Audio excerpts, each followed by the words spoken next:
Туугандар, ассаламу алейкум. Сиздер менен Барпкейжи YouTube каналы. Бизди жүргөн болумуштан көрүп жаткан мекендештер, чарбакерлер, амансыздарбы? Туугандар, бул сиздер экранда көрүп жаткан козу кошулар сатылат. Жакшылап назар салыңыздар. Эгерде бул козулар жаккан болсо, келип жеринен соодурашып сатып алсаңыздар болот. Туугандар, булар бир аз жем жеп турган козулар экен. Өзүңүздөр көрүп жатсаңыздар керек. Бир аз жем сиңе баштаптыр. Аз-аздан жем жеп жаткан козулар. Баалар дагы базар баасына чыгып жатат. Алып пайдаланам же болбосо этке багам дегендер болсо тезинен келиңиздер. Булагыбыздын номерин экран алды жагына калтырып кетебиз. Ошол жактан байланышка чыксаңыздар болот.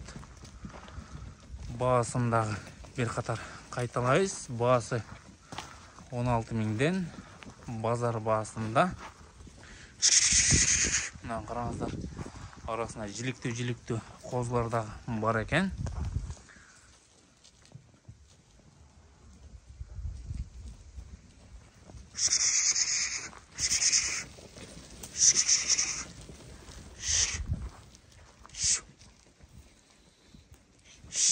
Дарегин айта кетсек, Дареги Жалал Абад облусу, Сузак району, Барпы айылына турат. Булагыбызга байланышка чыга бересиздер. Караңыздар, туугандар.